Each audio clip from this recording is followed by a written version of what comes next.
Hi, and welcome back to my own Utopia. I am Kayleena, and today I am going to help you figure out your colors and your temperature and how to put it all together for this wonderful cowl that we are about to do all together.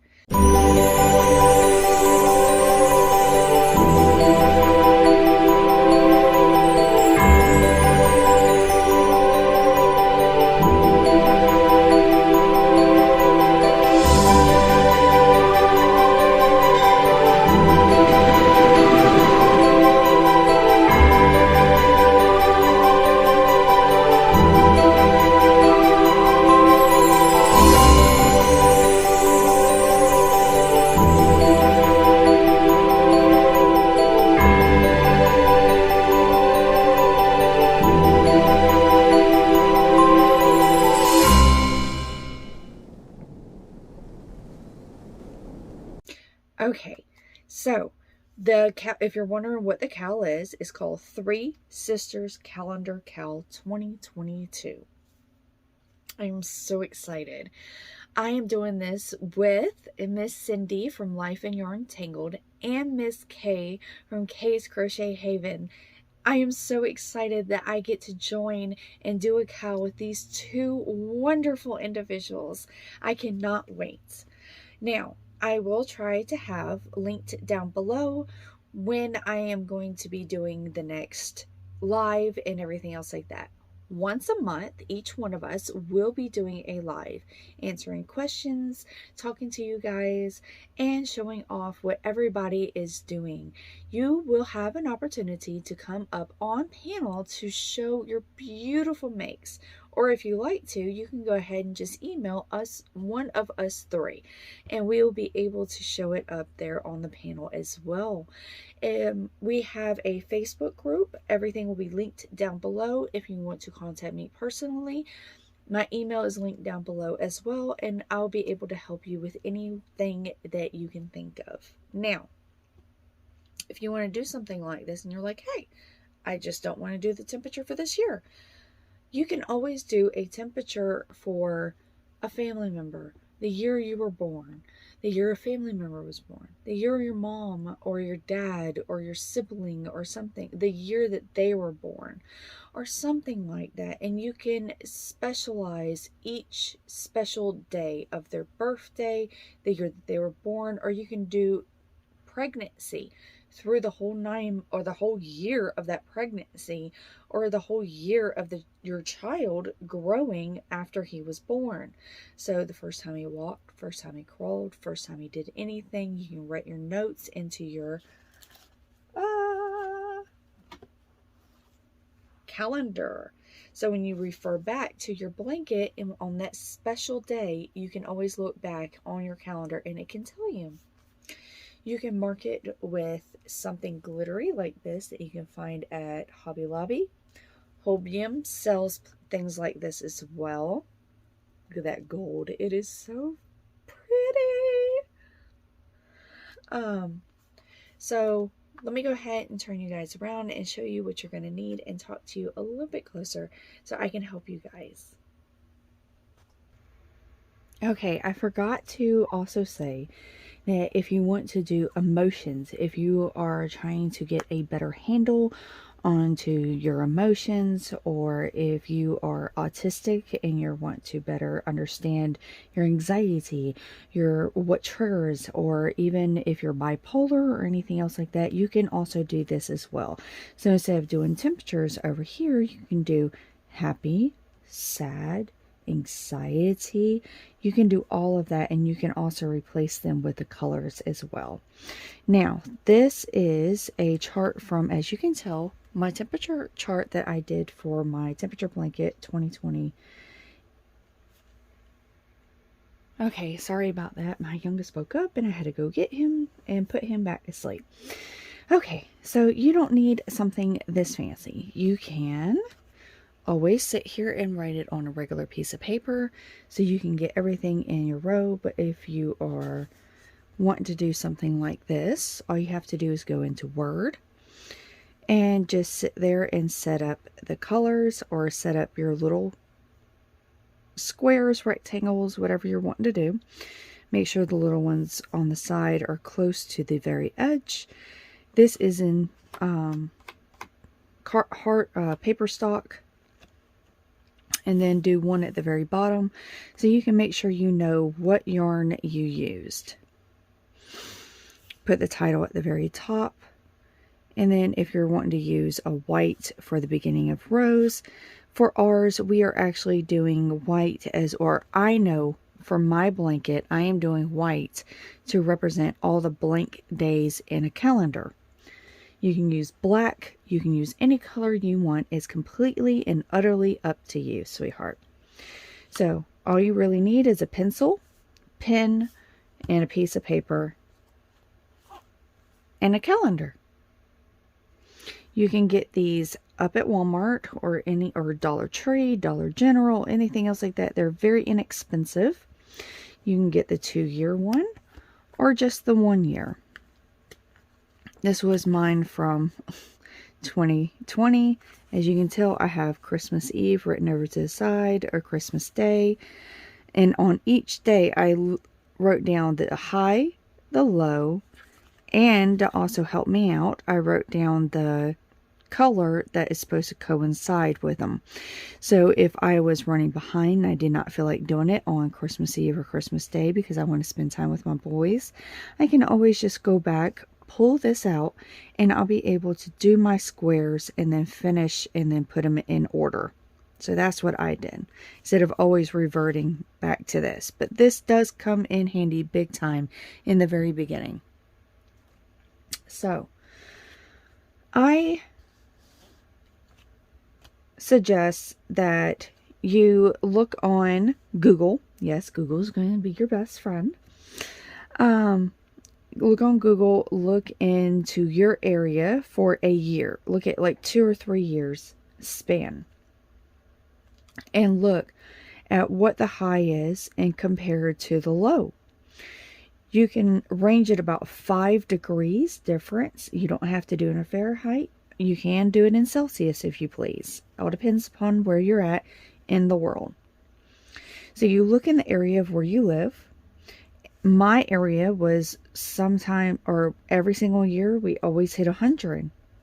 We always hit 101 or something else like that. That is not including heat index for myself. I do not add in the weather, I don't add in rain. I don't add in snow. I don't add in anything. We always hit 27 Fahrenheit and we always hit below. Every single year, we always hit 27. Sometimes we go down to 26, but we always hit 27. So that's why I did it for that year. Now, one thing I have learned is when I look back for that whole year of doing for 2020, we only hit 100. Make sure I'm in view with you guys. I only hit 100 maybe 2 or 3 times throughout the year. That was it. So I did not like that. So I altered it. And that's fine. Instead of me doing it every 7 Fahrenheit or degrees and then changing it down, I changed it to every 6. So here, as you can tell, bring it a little bit closer for you guys, I went to 98 and over. So I know I will have this color put into my blanket more this year than it was for 2020. I will have this more and more. Also, too, I was not liking the greens was showing up a lot in my blanket. I was liking the turquoise. I was getting a lot of dark country blue. And I was barely getting any royals or any purples as well. So I was happy that the fact that I brought this down, I'm going to probably go 34 and below. I'm not doing 34 to 28 because we always hit 27. But this was just a quick write-up real fast. So if you're wanting certain colors to be more dominant and you look at those charts for a couple of years and you see, hey, we only get 100. Let's say your area gets only 100. You look back and you're like, I only saw it a few times. It wasn't that many. Then you might want to consider bringing it down by a couple of degrees. Same goes for the very bottom. If you see, oh yeah, I always hit 27 and below, but I only see it happening 1 or 2 times, but I want that color to be put in there a lot more than just 1 or 2 times out of the whole entire blanket. You might want to bring that number back up some. So that's just a good way to figure it out. So if you have a wide range like this, then what you can do is you can sit there and say, I want a variety of colors. As you can tell, I'm going to revert back to this because this has all the beautiful colors. I will be using all of these colors again. So that's why I'm referring back to this chart. I'm not going to be doing these numbers. I will be doing these numbers. But I will be doing these colors. And they are coming from Hobby Lobby yarn. I love this yarn. So if you're wanting to do this many colors, then what you can do is you can say, okay, if I divide this number and I do it by 6s, this is what it comes up to. I have 1, 2, 3, 4, 5, 6, 7, 8, 9, 10, 11 colors. I don't want 11 colors. I want less. Then what you can do is you can just divide. So this is when math is going to come in tremendously and help you out. It's fine. You don't need 11 numbers or 11 colors. You don't need let's say 10 numbers or 10 colors or anything else like that. You can choose and pick any range that you want. You can also choose for your square if you want your square to be solid. So if you're wanting your square to be just, here, let me show y'all. Sorry, please don't get confused. We are not doing granny squares. We will be doing solid squares. My boys just kind of grabbed a hold of them and I cannot seem to find them, and I did not have enough time to make up some more for you guys. So, oh, mom life, right? So you can make your solid square one solid color if you choose to. That will be just the high, just the low, or if you're doing your emotions, then that will be your emotion sweetness. Or if you're doing temperature, you can also sit there and do your high on the outside, your low on the inside. Or you can reverse it. Anything you want to do. You can do your high on the inside, your low on the outside. It's completely and utterly up to you. Even with your emotions, if you're doing your emotions, then you can sit there and say, okay, in the morning I woke up, this was my emotion first thing in the morning, or vice versa.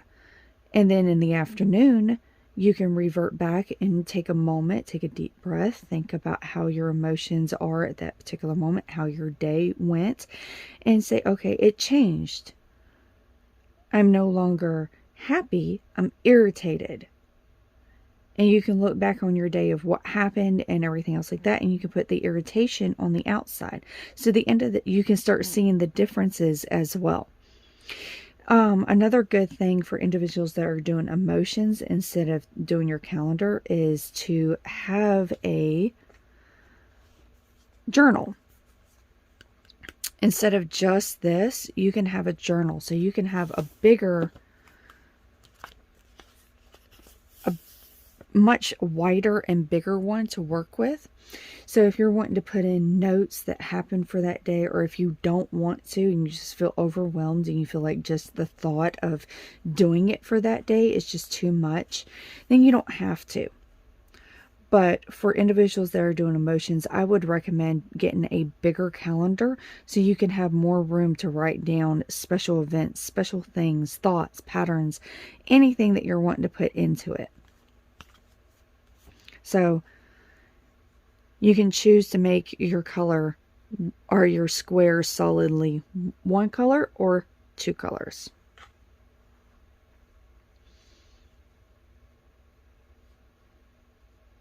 Now, how I showed here is that, here, let me move all this out of your way.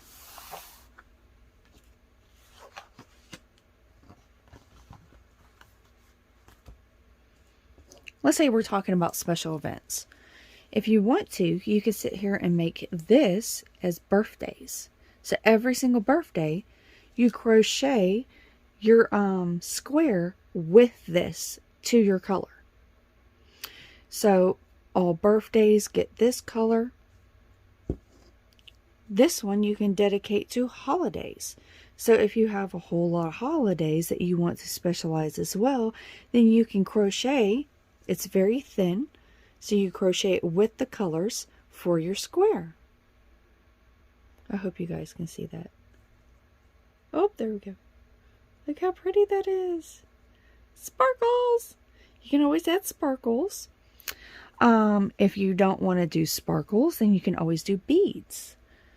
Anything that your heart desires. So you can always add that in.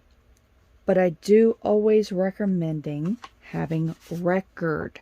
Make sure that you dedicate that color bead, or whatever you're using to highlight a special event or anything else like that, gets put onto this. The reason why I say I recommend highly doing this is so when you look back and you forget, oh, wait a minute, was that a birthday, a holiday? I mean, which one was that? You can always look back and see what you did. You always have record keeping of what you did. So you can always have the information right there at your fingertips, and you can always know what you did. So I hope this helps y'all. If y'all have any questions and you want me to do another video, please put them down into the comments down below. And I hope everyone has a wonderful day. And until next time, bye you guys.